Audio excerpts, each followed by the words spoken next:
My fellow Americans, you deserve the truth, and I know you can handle it.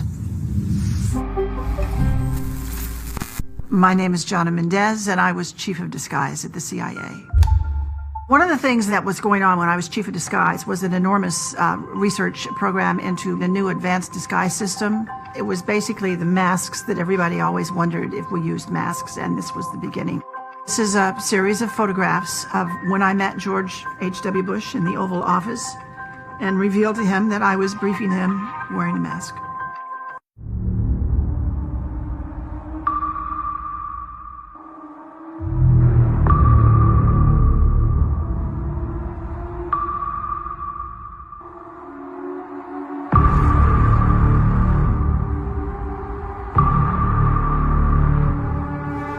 Now, in particular, and regarding this photograph, it is a Getty's image photograph. If you go to the link, you can see the photographer, all those kinds of details, who took it. So what is the anomaly with this particular photograph?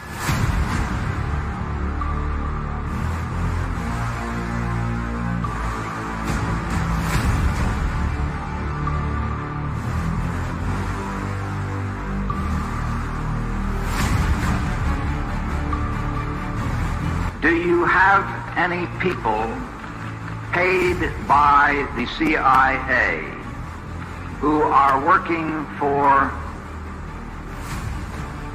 television networks? This, I think, gets into the kind of getting into the details, Mr. Chairman, that I'd like to get into in executive session.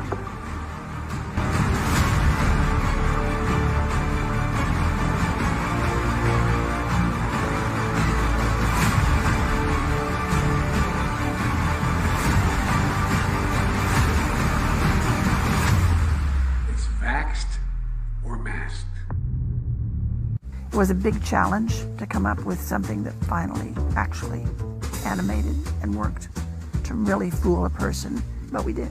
They learned the art. We actually brought Hollywood back into our labs at one point to look at what we had done, and they were stunned. They're absolutely stunned. Congratulations.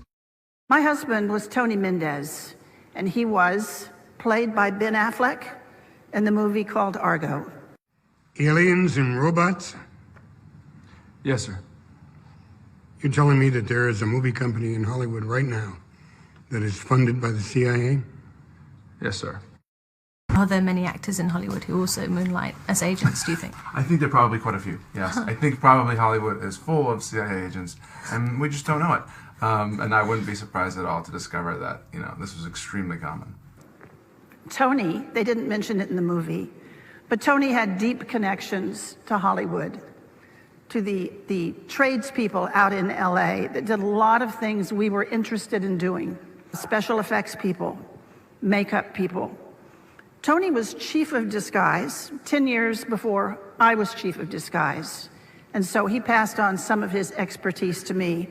But he had a particular interest in the magic industry out in LA. Not so much the magicians on the stage, but the people that were working behind the scenes to make that magic happen. So we went to LA and we posed some questions to them. We said, we have a problem. We're looking for novel solutions. Well, LA did have some ideas, of course. That's what they do for a living. They introduced us to a new concept. They said, what you are calling an operation, we call a performance. That's what we do. We put on performances. And before we start working on that performance, we have to define the stage that the performance is going to take place on. Then you have to know who your audience is. Who are you playing to? Who are you trying to fool? Once you assemble those two pieces, you can pretty much choose the time and choose the place and simply overwhelm them with your performance. Then they showed us some tools that they used. The one that really caught our eye is what's called a stunt double mask. You all know how they're used.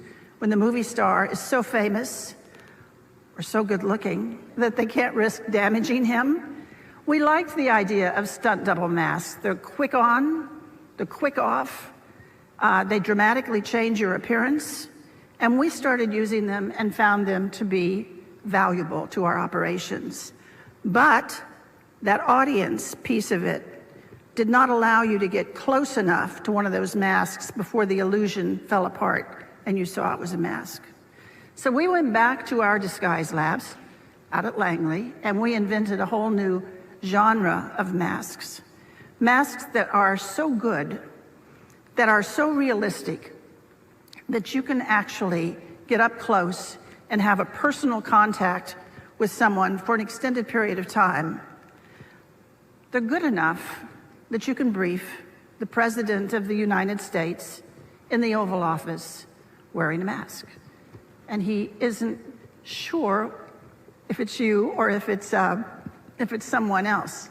Those masks were the beginning of a whole new generation of work that we did at the CIA. Once we could make these masks that fit you so well, then we discovered we could make a twin. We could make another you. There could be two of you. We could actually make 5 or 6 of you, but usually one extra was all we needed. We will respond accordingly. God bless you all, and may God protect our troops. But that's only the tip of the iceberg. As longtime CIA lawyer John Rizzo tells it, the relationship between the spy agency and La La Land is quite cozy. In his new book, Company Men, Rizzo says that actors, producers, and other movie-making power players were always happy to help out the CIA in any way they could. You work for the very enemy you thought you were fighting. It's impossible. Then tell me why you've never been to Langley. You've been lied to. All lower-level agents have been lied to. I am trying to help you here. So you're saying I'm working for the enemy? And that you are the enemy? Sydney, this is your last chance. You have to go.